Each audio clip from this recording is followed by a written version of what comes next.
Hoe vaak heeft hij dit nu al gezien? De schepping vanuit een vliegtuigraam. Niet omdat de schrijver en hoogleraar die hij is veel reist. Niet omdat de verzetsman die hij is veel reist. Maar ook omdat hij voortdurend op de vlucht moet blijven om aan de doodseskader van de junta in Nigeria te ontkomen. Nog kan hij elk moment worden neergeschoten. Op een hotelkamer, op straat, in een willekeurige supermarkt. Wole Soyinka, de zachtmoedige. De schrijver van toneelstukken, gedichten en romans, waarin schoonheid en tederheid niet zelden om voorrang strijden. Wat doet hij als hij in het vliegtuig zit? Schrijven, lezen, proberen te slapen? Niets van dat alles. Zo'n zonsondergang als nu, daar zal hij, naar ik vermoed, gebiologeerd naar blijven kijken. Telkens opnieuw. Alsof het telkens opnieuw de eerste maal is. Later zal hij me zijn essay overhandigen voor het boek van de schoonheid en de troost. Daarin komt een passage voor die dat vermoeden lijkt te bevestigen. High among the alpine peaks, cocooned and seemingly isolated in an impenetrable silence, one does think of, paradoxically, indeed, one does hear the strains of the sublime silence of music. Of all the spaces I've inhabited, even briefly, only such terrains manifest this sublime paradox. Human sounds grow fainter and more distant, the wooden cowbells retreat, and then silence. But not quite. An inaudible, disembodied music envelops the senses. Perhaps the purity of the air hones one's skin to a receptivity that opens up to an interplay of normally inaudible sound waves from the stratosphere.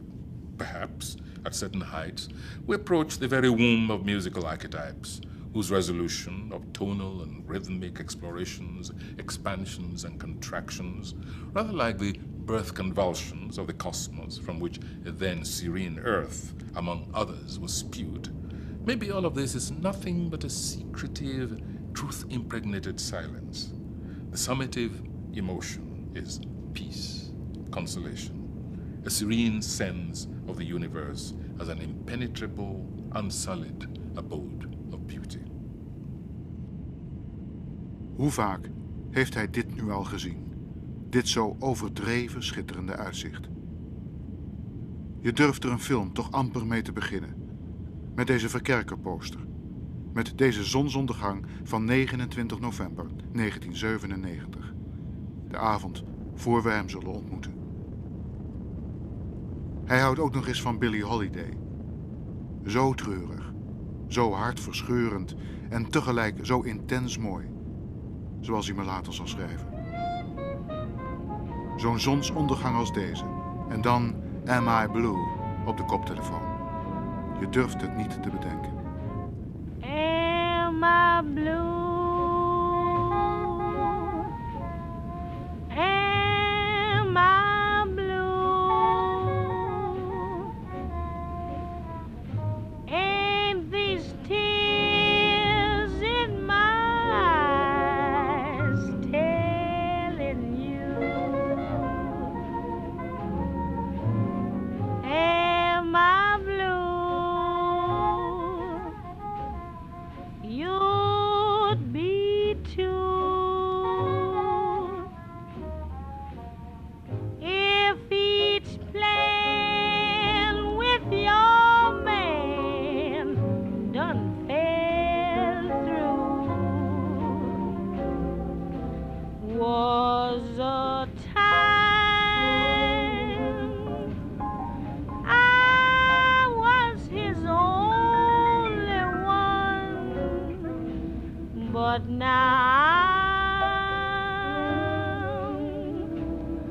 the sad and lonely one, Lordy, was I give till today. Now his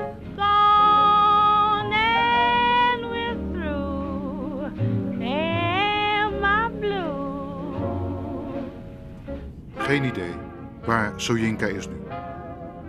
Vermoedelijk ook in een vliegtuig, onderweg naar Atlanta. Misschien echter komt hij pas morgen aan, op het laatste nippertje. Of zal hij vanavond laat bellen, vanuit een heel ander oord, om onze ontmoeting om veiligheidsredenen weer af te zeggen. Bellen zal hij. Hoe chaotisch het leven van een ter dood veroordeelde ook mag lijken, tot nu toe is hij al onze afspraken, per brief, per fax, per telefoon, stipt nagekomen. En als hij er morgen is, dan zal hij zijn favoriete gedicht over schoonheid en troost voorlezen, zoals hij heeft beloofd. Hey, my blue.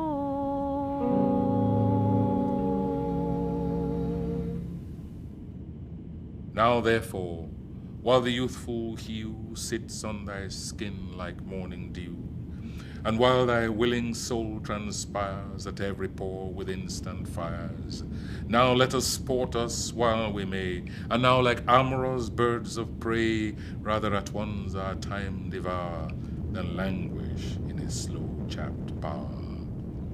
Let us roll all our strength and all our sweetness up into one bowl, and tear our pleasures with rough strife thorough the iron gates of life. Thus, though we cannot make our sun stand still, yet we will make him run. 'S Avonds laat belt Soyinka.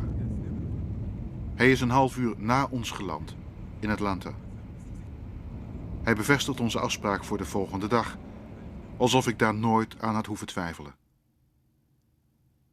In een zaaltje van het Museum voor Afrikaanse Kunst zullen we praten over dingen die schijnbaar lukraak opkomen.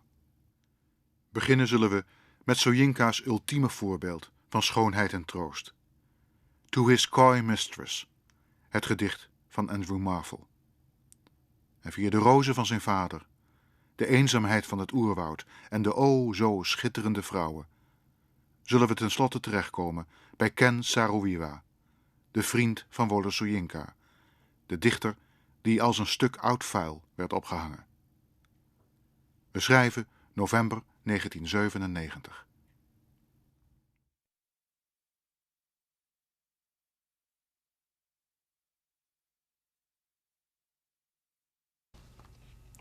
Had we but world enough and time, this coyness, lady, were no crime. We would sit down and think which way to walk and pass our long love's day. Thou by the Indian Ganges side shouldst rubies find, I by the tide of Humber would complain. I would love you 10 years before the flood, and you should, if you please, refuse till the conversion of the Jews. My vegetable love should grow vaster than empires, and more slow. 100 years should go to praise thine eyes, and on thy forehead gaze. 200 to adore each breast, but 30,000 to the rest. An age at least to every part, and the last age should show your heart. For lady, you deserve this state, nor would I love at lower rate. But at my back I always hear time's winged chariot hurrying near, and yonder all before us lie deserts of vast eternity. Thy beauty shall no more be found, nor in thy marble vault shall sound my echoing song. Then worms shall try that long preserved virginity, and your quaint honor turn to dust, and into ashes all my lust. The grave's a fine and private place, but none, I think, do there embrace. Now therefore, while the youthful hue sits on thy skin like morning dew, and while thy willing soul transpires at every pore with instant fires, now let us sport us while we may, and now like amorous birds of prey, rather at once our time devour, than languish in his slow chapped power. Let us roll all our strength and all our sweetness up into one bowl, and tear our pleasures with rough strife thorough the iron gates of life. Thus, though we cannot make our sun stand still, yet we will make him run.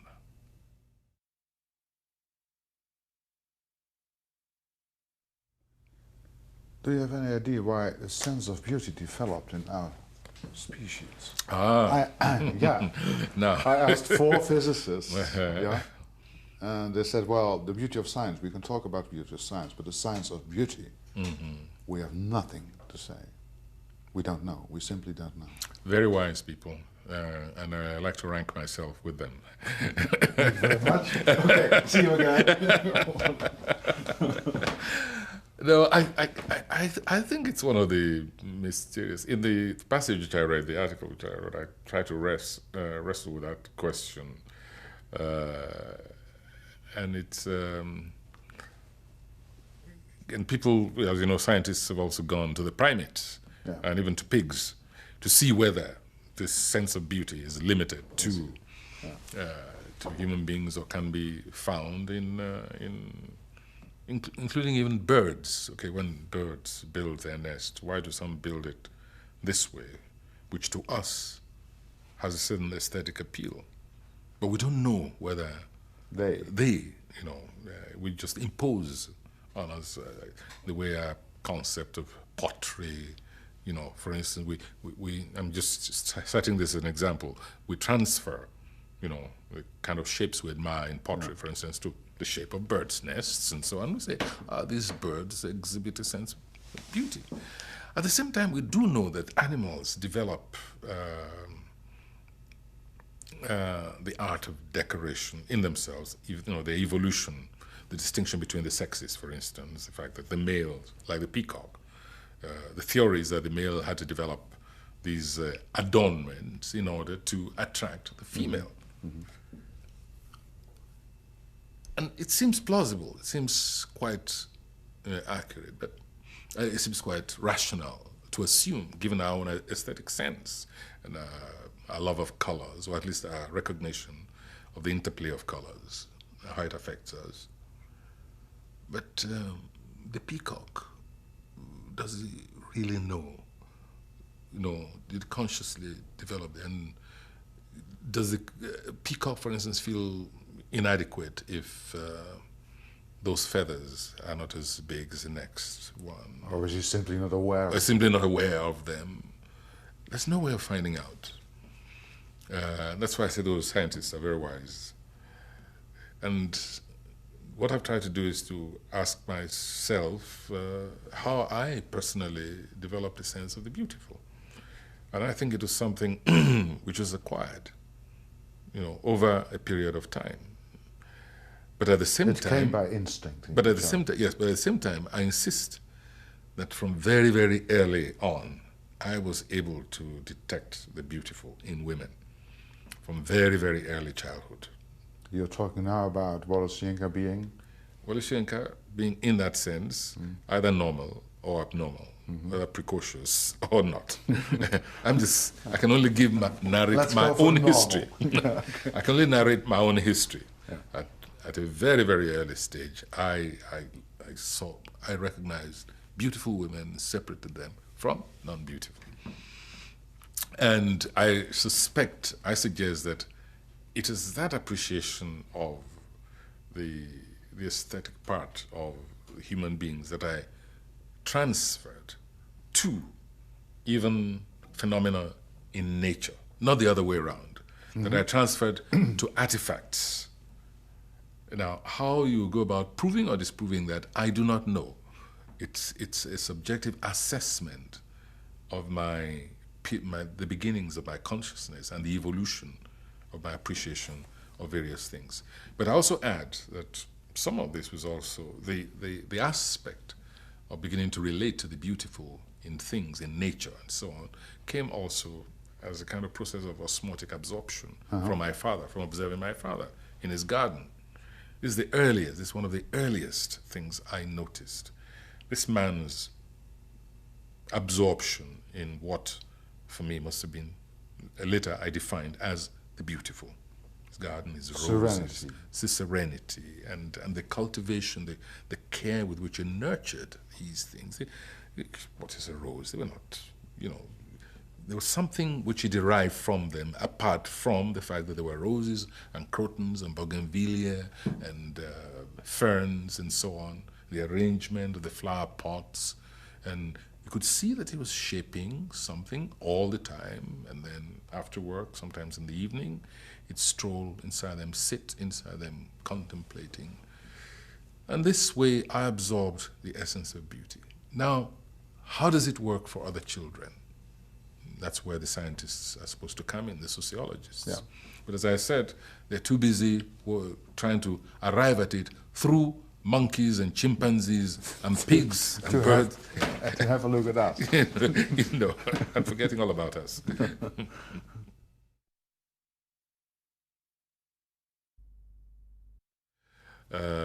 This lady whom I talked about, my godmother, whom I first, in my recollection, she was the first person I identified as very beautiful, as definitely beautiful. And I was very, very young then, very young.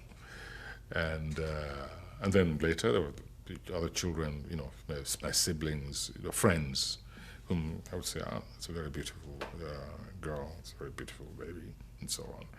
But she was the one I first identified. And to say what was it exactly from this distance is so difficult, so difficult. But I know it was a totality. I did not identify any single thing, any single part of her as beautiful or not. No, she was just beautiful. If you had to choose between a cathedral, a bridge, the bush, a piece of music, Mahler or Billie Holiday, or a beautiful woman. If we aren't talking now about beauty, not about consolation. We're talking about sheer beauty. That's a very difficult question. There was a time when I would have said, "Oh, definitely a beautiful woman." Yeah, there was a time when I would have said that. I expected you to These say days, it as I grow older, I'm not so sure. What? I'm not so sure. But for a long time, I would have said, without hesitating, give me a beautiful woman anytime. Because a beautiful woman is such a marvel, and it's so fragile, and it's so exceptional. It's not been specially constructed. It's like a gift. It's like a gift. There's a sense of repletion about a beautiful woman, which is, as I described in music, you have a feeling that this really lovely, beautiful music has not been made, that it's just come into being on its own. So the kind of eternal sense about a woman's beauty, which is in itself an irony, paradox, because we know what happens eventually to beauty in a person. So these days, no, I don't think I would so eagerly plump for a beautiful woman. I don't think so. Why did you change? Mellowing, age. Yeah. Age, I How suppose. old are we? Age, mellowing. And also maybe because I'm ultimately a Yoruba. And as I said in that thing which I read, Iwalewa, I've got to a stage where I've come to appreciate the profundity of that expression, that beauty, character is beauty, and that there is more to the surface beauty. That in fact, when we talk about even the beauty of an object, there's an element of character to it. There's some innate character which gives it its beauty. And this is the other dimension of that Yoruba saying, Iwalewa. And so while I would accept the immediate impact of the beauty of a woman, I would seek for something more, than just the plastic presence.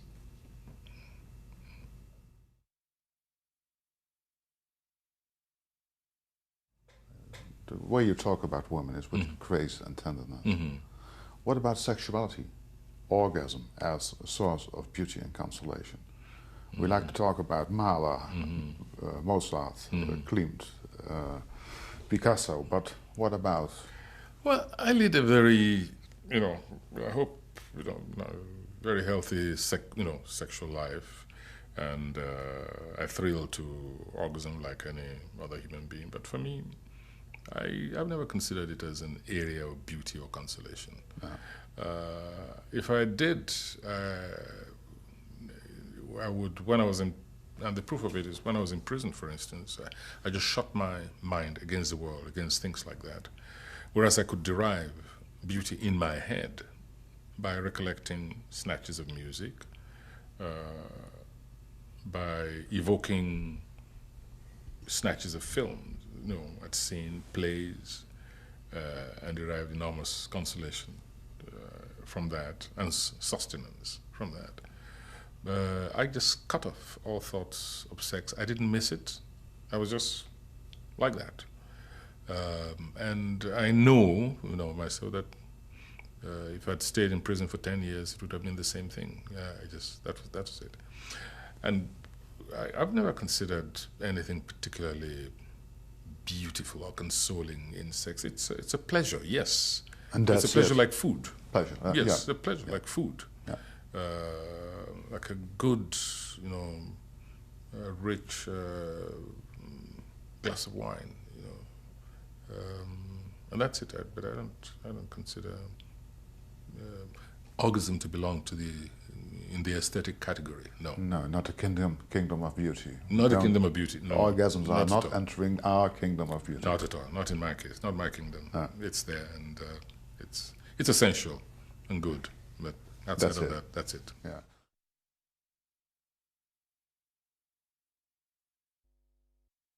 Well, it seems to be a strange question to be in prison for 2 years, and now a bastard asking you what were the beauty and consolation of those periods. But I think there were beauty and consolation, at least afterwards. Beauty, I can tell you about a moment of beauty. A moment of beauty.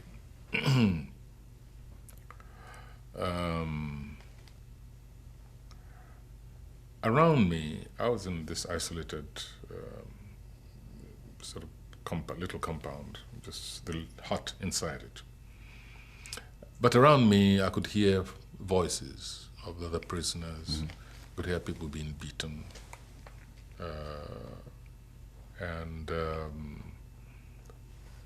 in misery, this squalor, I could smell it. And once a number of people were led past the wall of my compound, a little enclosure, and I saw their legs through the grill beneath the wall. I saw their manacled legs, and I knew they were being led to be hanged.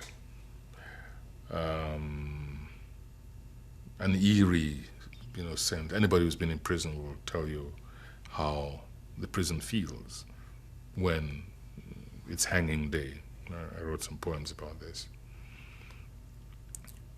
And so it was an atmosphere of great misery and suffering. And then one day, for some reason which I do not know, which I never really found out, the prisoners began to sing.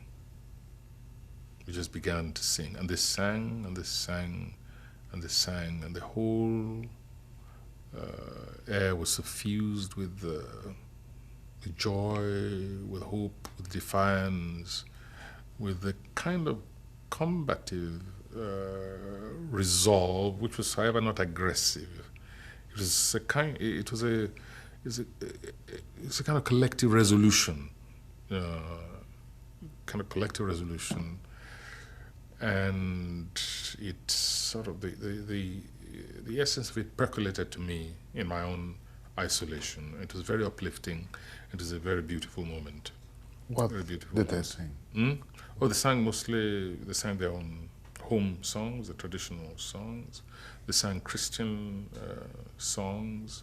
It was just as one stopped, one, took. It was a seamless kind of pantheistic festival of harmony. It was very beautiful day. And I partook of that, and that stayed with me for days. What did you sing?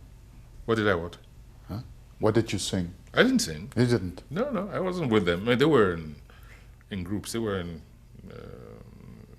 they were in a community. They formed a community. It's a community of pain, a community of suffering, deprivation, and suddenly it became a community of hope, of a will to survive, which transmitted itself to me in my isolation. No, I didn't join in the singing. No. I was just a consumer.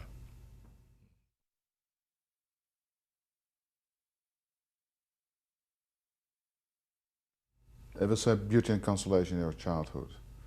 This kind of solipsistic enterprise of reading and discovering another world through books. Yes. Was it one of the consolations? Oh, yes, absolutely, no, without question. That and nature. I developed a very simple relationship with nature, with isolated woods and so on. I wasn't conscious of the fact that I was taking refuge, consolation in this. No, it wasn't something which I articulated to myself, but I knew that's where I wanted to be, on the rocks in Arcade Parsonage. Beginning of the rainy season, there's nothing I loved more than to sit in the guava tree, climb the casuarinas, the rain trees as we call them, and just hide myself in the boughs. This was over beyond a child's love of climbing things. I just loved to be there, to ensconce myself. Alone? There. Alone with the book sometimes, but alone, very definitely. It was a world in which I was very, very selfish in that respect, very selfish. It's my private territory, and I didn't tolerate intruders kindly. Do you still smell it? Oh yes, from time to time. It could be, this is why I love hunting. My solace as an adult is just to go off into the bush, just by myself, to take my gun for a walk, as I like to put it, just disappear into the bush. Might come back with nothing, it doesn't matter in the slightest, but just to disappear into the thick forest, alone, preferably. I go with others from time to time, but the best, the most beautiful, and what I miss most, in fact, in exile, are those periods when I disappeared into the bush for hours, occasionally days.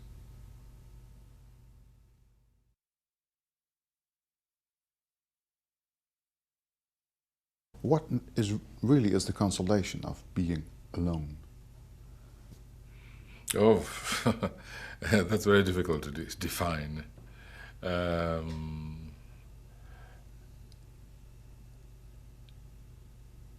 It's very, very difficult to define. It's just that's where I find peace. That's where I find peace. That's where I find solace. Just being swallowed up totally in an environment in which I feel at one with nature. And that's it. And it's very difficult to account for that kind of instinct. Very difficult to account for it. I just know that sometimes, even when I returned from teaching in the university, in Ife, the University of Ife, one time anyway, one of the most beautiful campuses, so had the advantage of being very close to the bush. We could do some hunting. And however late I arrived, I felt restored if I could just, for 1 hour only, just for 1 hour. It's more than enough. It's for a day when I've had a really trying day.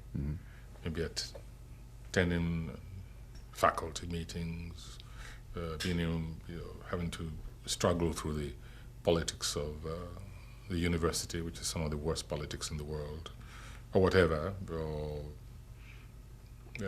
in times of political strife, just being able to escape into the bush for me was such a restorative. I can't describe it. In my book Ibadan, for instance, I described one incident when a friend of mine, who was an active politician, belonging to a political party, was going to a rally, an event, and I very nearly went with him. And it turned out to have been, and I had a choice. I said, listen, he said, oh, come and see what's happening. And I said, look, why don't you go to your political rally, I'll go in the bush and look for some games so that when you come back, I'll find you and you'll have some meat to eat. And I went off in the bush and he went to this political party. This rally, it was a disaster because it turned out to be very violent, and he lost some of his lieutenants there. Heaven knows what will have happened if I'd been there. And he came back very, very dejected and very, very distressed. And all I could propose to him was, look, why don't you come with me, and we'll take another walk in the bush. Just like, for me, it's like a curative, a curative.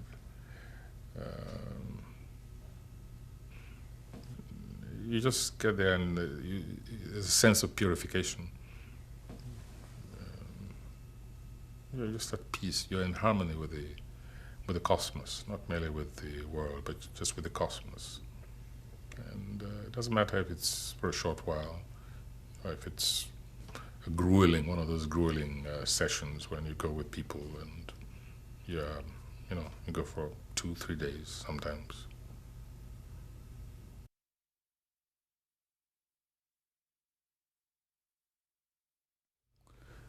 I remember Leon Lederman, the physicist, talking about Beauty and Consolation, and that laughing humor was his ultimate source of beauty and consolation.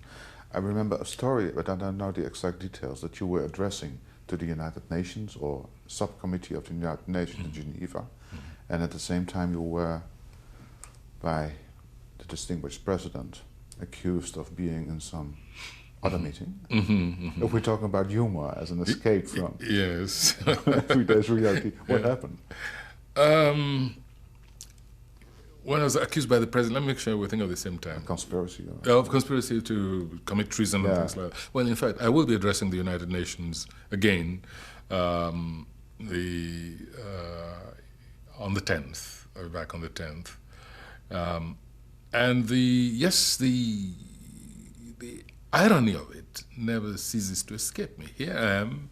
I was received recently by the Italian president, the president of Senate, and president of the House, lower house, and by Fabius, also president of the French Senate. And I meet heads of state, I meet priests, I talk to human rights leaders, world leaders, and so on.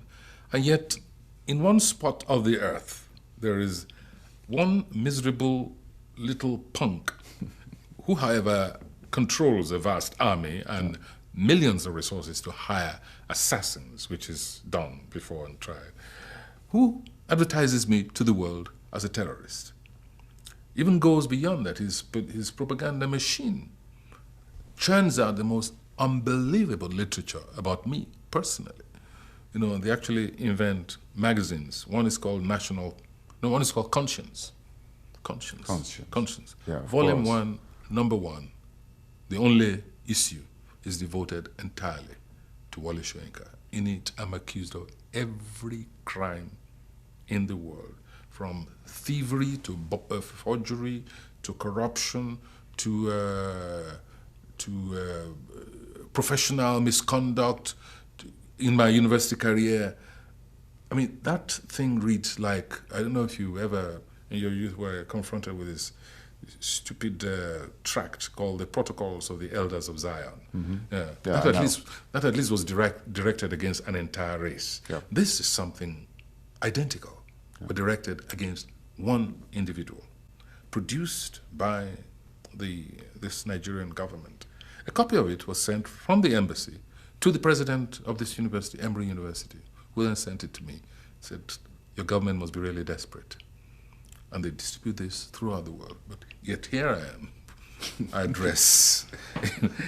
I'm invited to, I'm sought after to address the international organizations at the very highest level on all manners of subjects.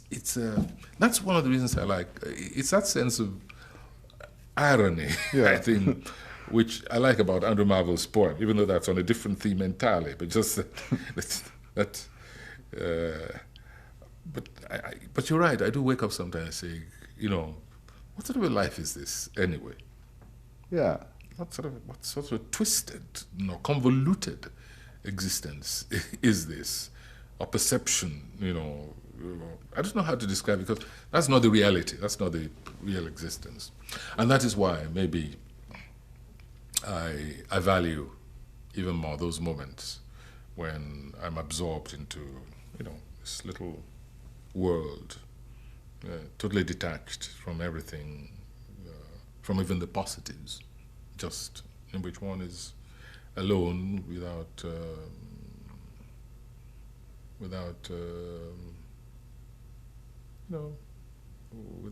judgment, without supposition, without perception, in which one is authentically neutralized. I think these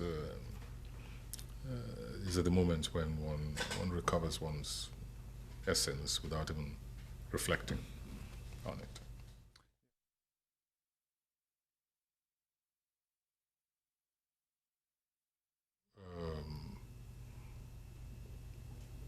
There's one which I suppose is universal to everybody. I was very curious as a child to know just what's the origin of humanity. How did the world come into being? And my parents always remarked that I was a nuisance in terms of my questions. I always asked questions which nobody could answer. Such as? Well, I just mentioned one, what is the origin of humanity? What is the origin of the world? How did the world come to be? I just was not satisfied. And in an essay of mine, which is a kind of, excuse me. Oh, just let's let that. Where is it? No, it's underneath here somewhere. I just don't want to make sure I don't yeah, step on there it. it is. Okay. In an essay, which is an adaptation of, the title of which was an adaptation of Sartre's, one of Sartre's essays, I call it The Credo of Being and Nothingness. I described how, as a child, I tried to imagine very hard what the world would be like if it were nothing. In other words, I tried to imagine a state when the world was not. I tried just to imagine a state of total zero, of absence, complete absence. And it used to make me giddy. I would close my eyes, and just try to imagine. I'm sure many children have, undergo similar exercises. Just try to imagine a state of absolute absence, and it just would make me giddy. That's all. That's all I got from it. Wow.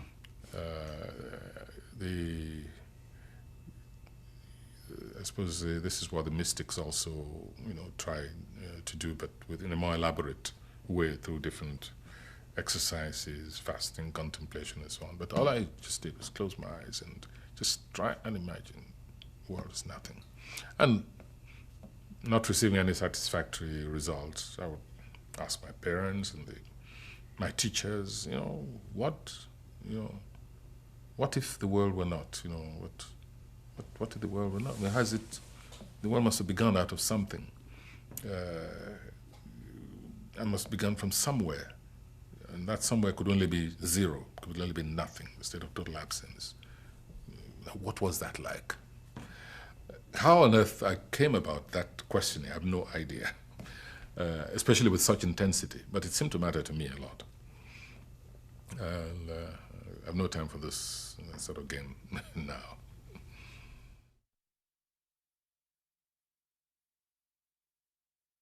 When you try to remember your childhood, what are the triggerers of memory?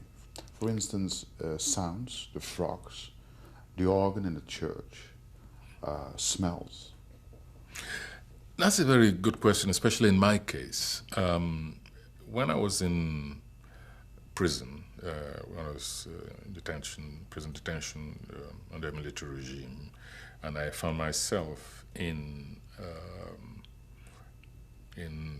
I was actually in solitary confinement, denied books, communication with other human beings, except my jailer.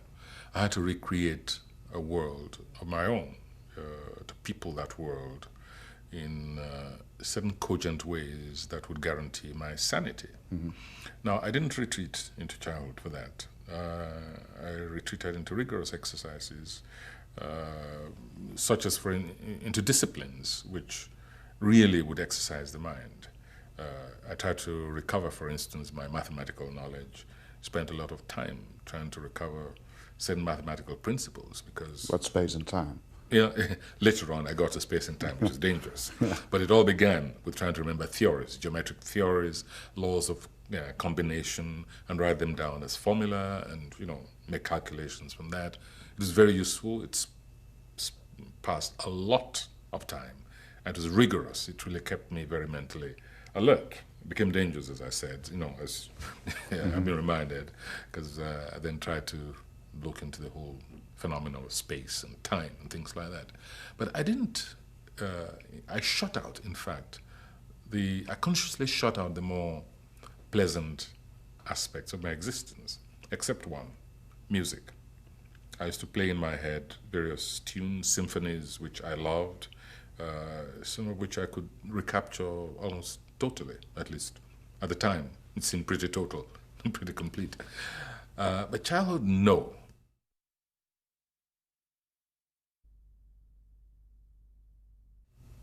We talk for hours about Beauty and Consolation. I can rephrase the subject to the question, what makes life worth living?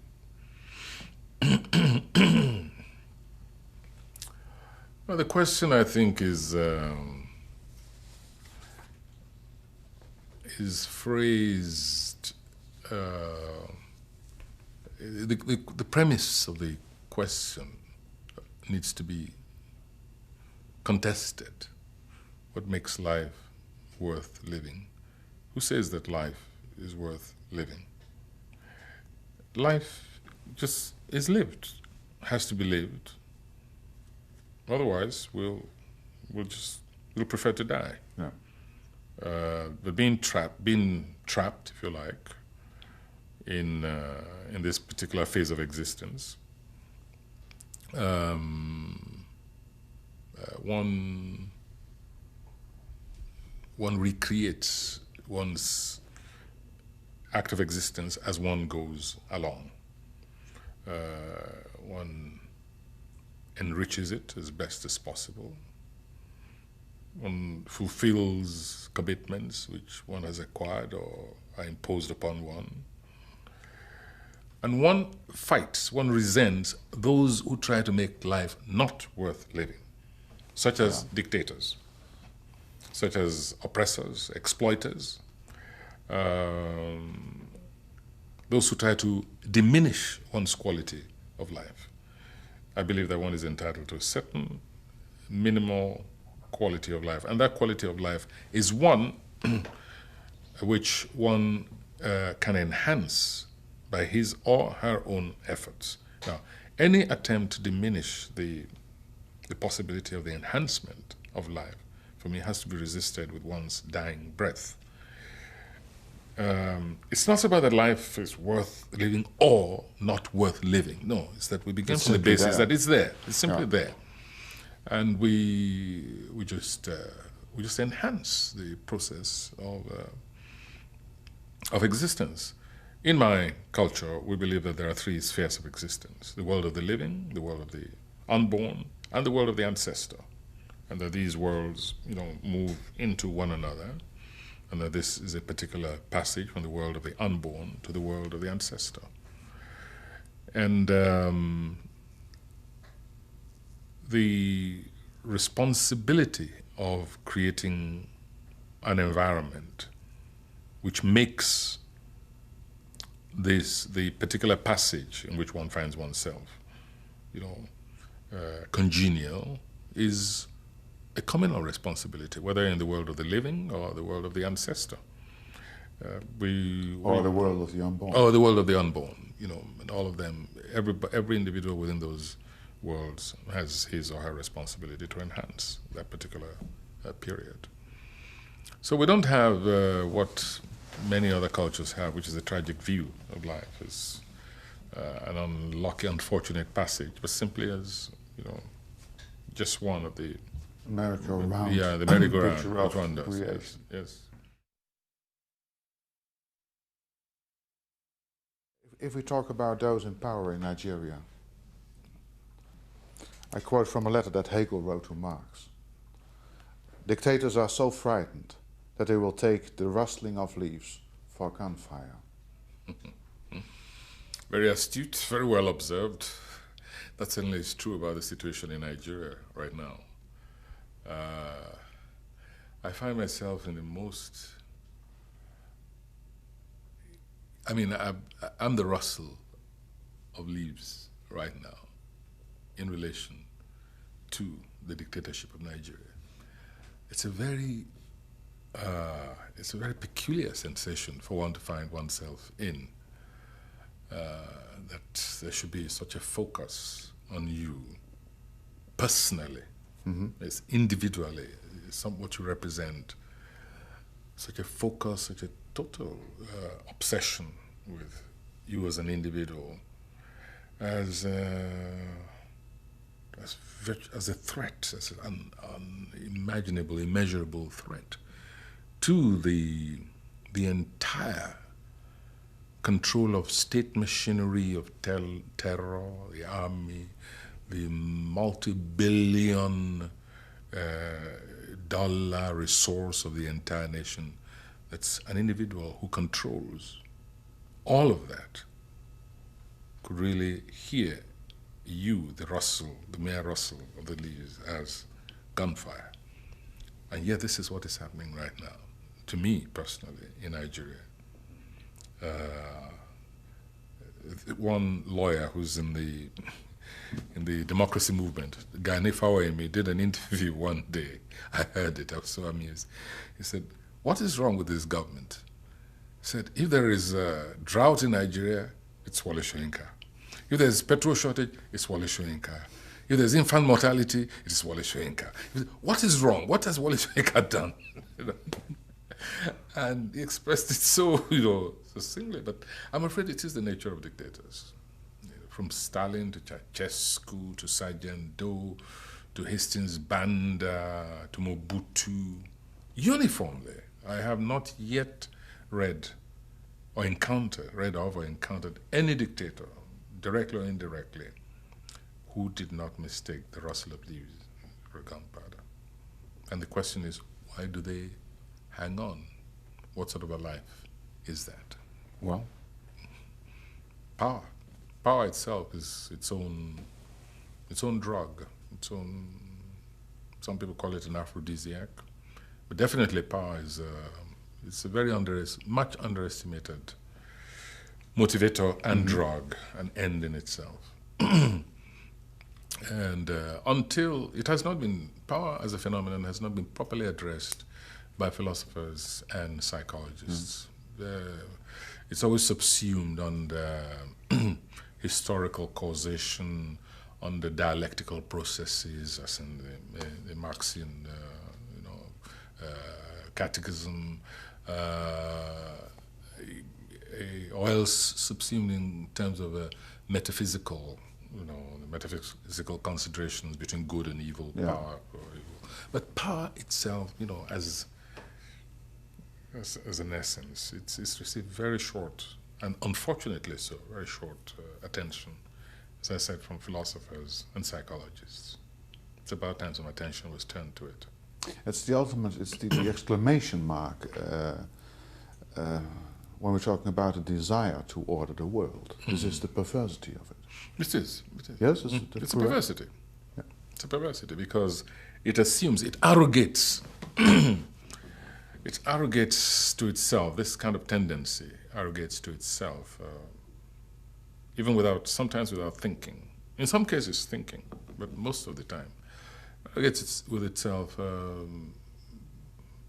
kind of omniscience. To put it crudely, it's a desire to play God. It's and therefore it's obscene. It's blasphemous.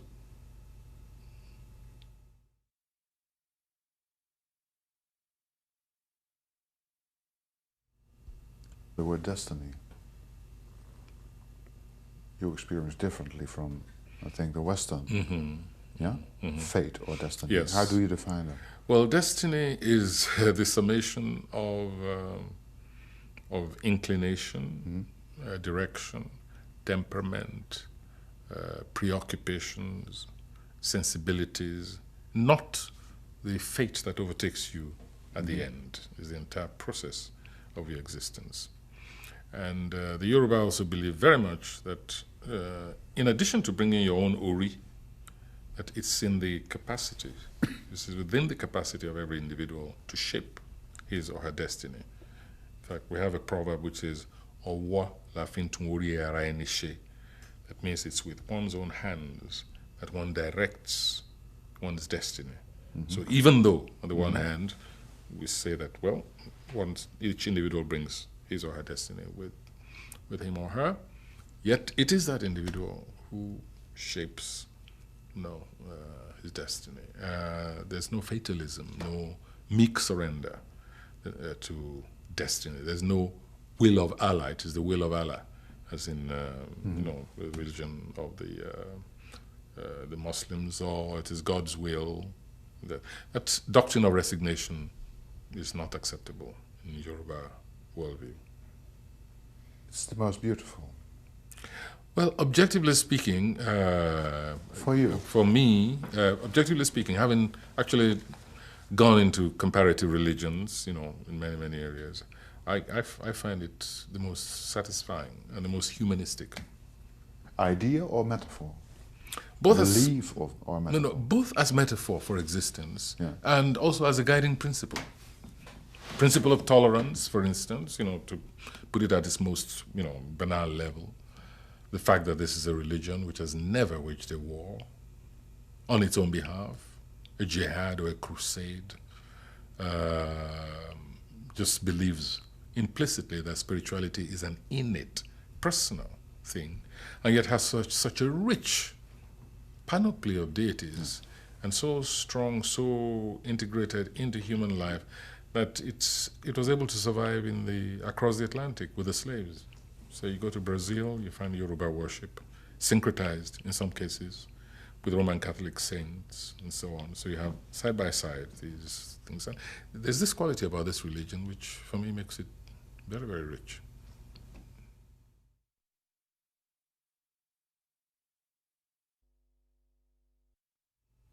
How are you feeling nowadays? Because it must be a strange experience to be hunted or to feel hunted. Well, it's not the first time I've been hunted. No, but now, this scale, you're in Atlanta or wherever we are. Wherever I am, yes, I know. It's a very strange feeling, and it's very different from when I was at home and I was wanted for something or the other. This time it's it's like my entire life is being defined. Yeah. By the condition of the fugitive. Although I do not allow myself to feel or act like a fugitive. I'm as relaxed as possible. Take the most elementary precautions, just make sure I'm not foolhardy.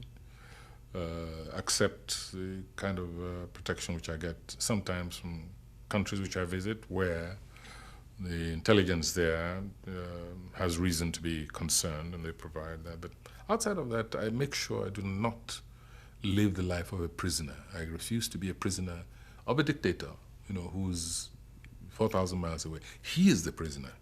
And this is a fact. He is very much a prisoner, and I refuse to live, his kind of existence. He's my prisoner. That is a fact.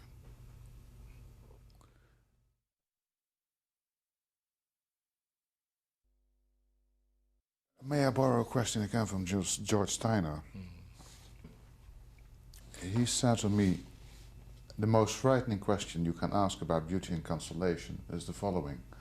How is it possible that someone who loves Rilke with all his heart and plays Beethoven beautifully in the evening, the next day starts killing people as if stamping forms? And he called the question frightening because he said, I don't have any answer yet. I tried. I don't have any answer yet. Well, this is one of the paradoxes of creativity and destructiveness.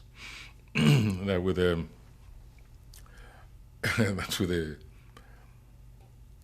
in a very paradoxical way, even a love of Rilke, with Rilke's insistence on a winnowed down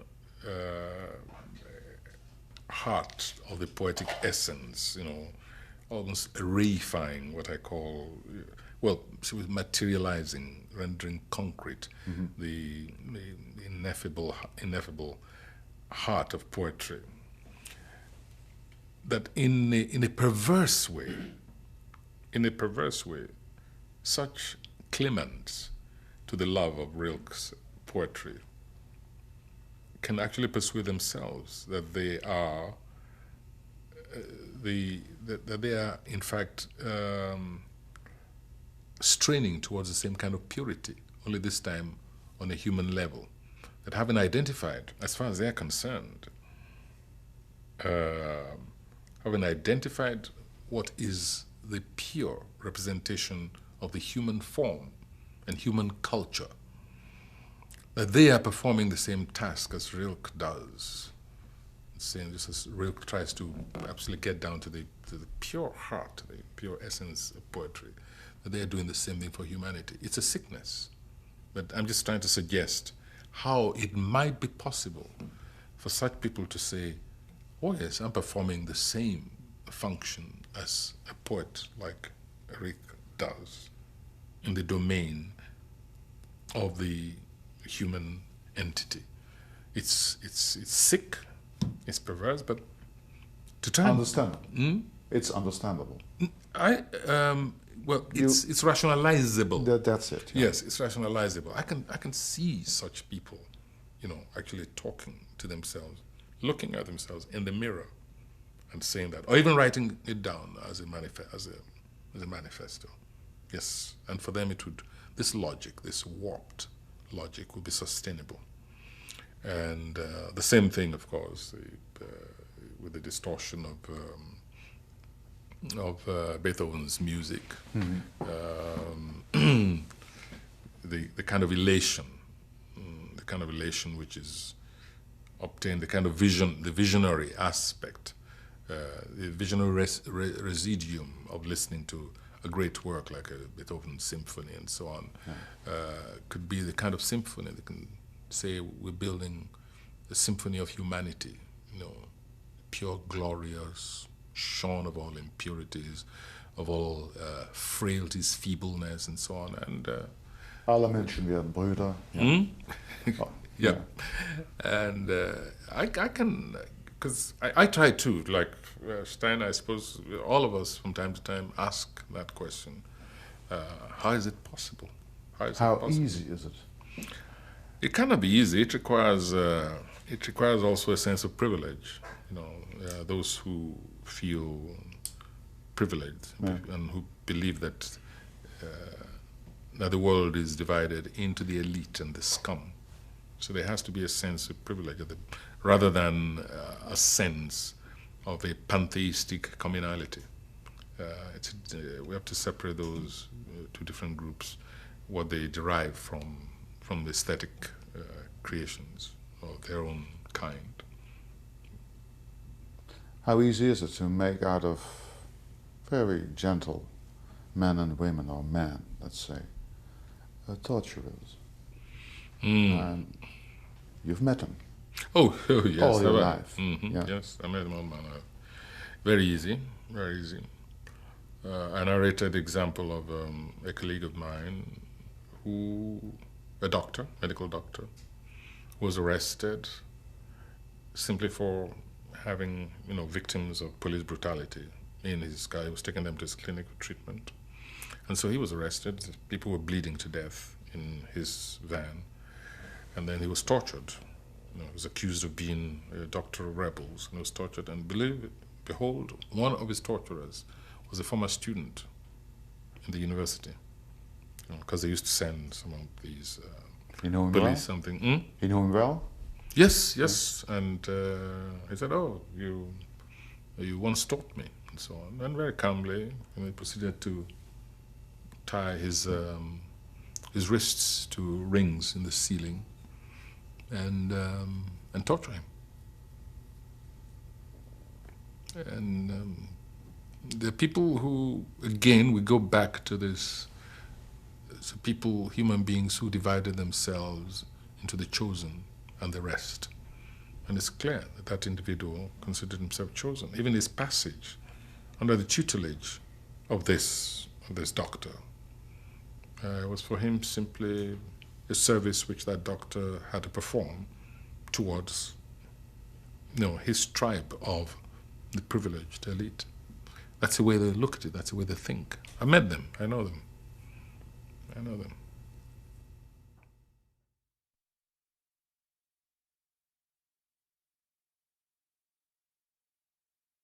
Those who cannot really be at the direct helm, at the top, provide themselves as satellites and believe that they're performing the cause, the ultimate cause. And that they're sustaining this division, so they then become the second class, third class, fourth class, but still within the elite group. And the rest are either naive fools or subhumans or, just enemies of the chosen, who must, one way or the other, be subdued. Some, of course, attach themselves simply out of fear. They would rather be seen on the winning side. Some do it from cupidity. They know there is profit there is gain, and they don't want to be among the losers. But quite a substantial number. And I'm afraid the more intellectually pitiable they are, the more enthusiastic they are. This is one of the saddest parts. I don't think I've met personally anyone of this group, this kind we're talking about, to whom I would give an above average IQ. There's also an element of self-compensation involved. What passes for contempt for the rest actually begins as fear and recognition of inferiority to the rest. You have to compensate. This is the kind I've met very often.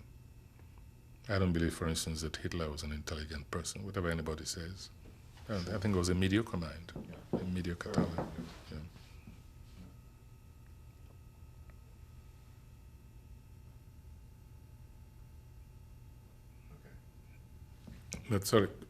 But isn't it interesting that Hitler set himself, like Stalin also, like other Philistines, other crude imposters, crude dictators, Hitler set himself to be an arbiter of taste, of judgment, of aesthetic values. Wanted to be to dictate the architectural landscape of society, to create a totally new architecture. Ordering. Always need. Yeah. It's amazing that they want to prove themselves to be agents of beauty. Yeah.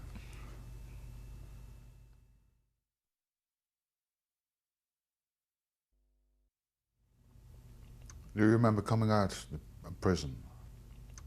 Distinctly, every moment of it. Yeah? Mm-hmm. What happened? Well, I came out, twice. Yeah. The first was when, in the preparation towards my release, I was eventually allowed out for the first time to see a doctor. For my eyes. I've been complaining about my eyes and so on. Eventually I went to see a doctor. And it was the first time out. I was escorted by the police, but it didn't matter in the slightest. And I was among human beings once more. And a huge storm started while I was in the clinic. It's a cleansing storm. I've always thrilled to thunderstorms, always. It's one of my sources of beauty as I grew up. In childhood, I was afraid of storms, like everybody else, I think. And there was a storm. It was so symbolic, so it was like a gift a pronouncement, a very good sound omen. I felt so cleansed, so purified, and so confident. I was elated beyond anything you can imagine. And at that moment, not only was I sure of my release, but I was sure it didn't matter if I was never released, that I had somehow taken control, had been reunited. I mean, I'd had storms in my little environment there, but this was different. This was for the first time in the open air. And, leaves scarring here and there, trees just bent, almost to the ground. There was such a manifestation of the awesome power of nature, which seemed to speak directly to me, which reunited me with the world of the living, the world of the awesome beauty of nature. And this I considered actually my real release from prison. The second one took place, I think, a few months later. And this was anticlimactic. It was anticlimactic. And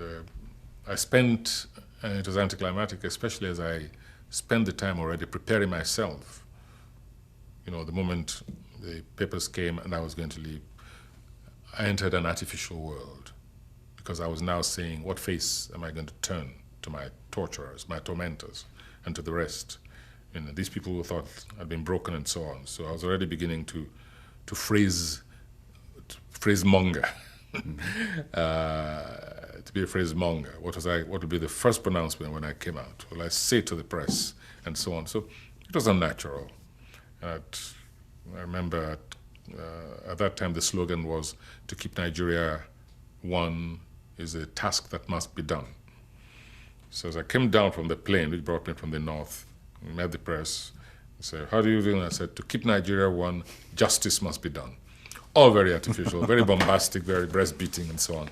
So there was nothing really poetic or beautiful about that exit. It was all very calculated. And I was already taking up a position, acting, if you like. But at the same time, reunion was marvelous, it was beautiful. And it's just a question of trying to get back to normal life as quickly as possible.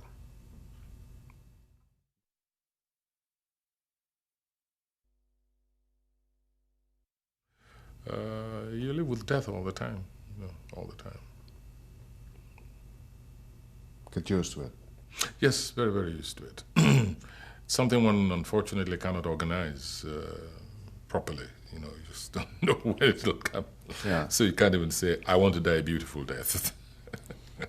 What is a beautiful death? Tell me. Heaven knows. Heaven knows. I don't know. Heaven knows. What's a beautiful death? Have I seen one? I haven't seen one, but a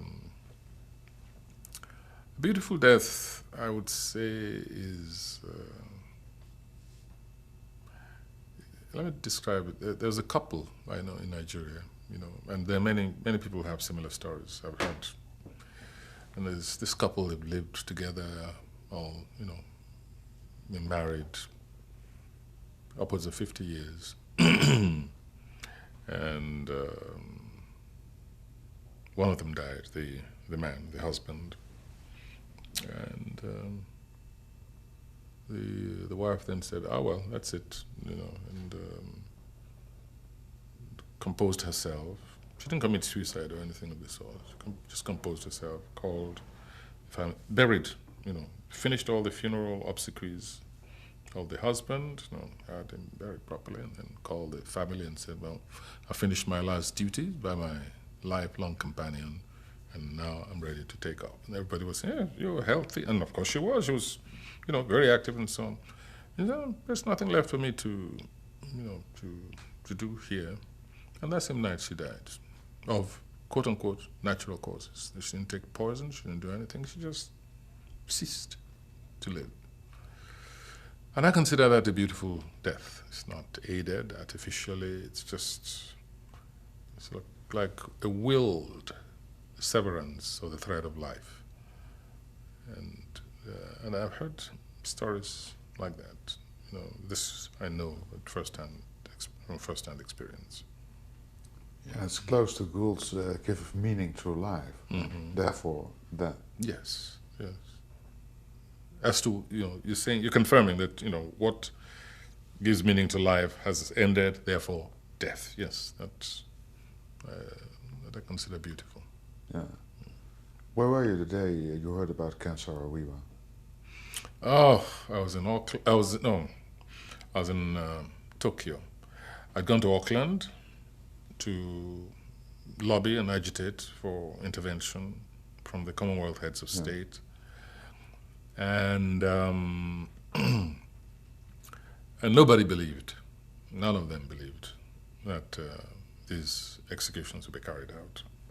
And I realized that, and I understood why they couldn't believe it, because it was so preposterous. It was just, it was such a travesty of justice that they couldn't imagine towards the end of the 20th century, like such a barbarous, act could be carried out. But I knew these people.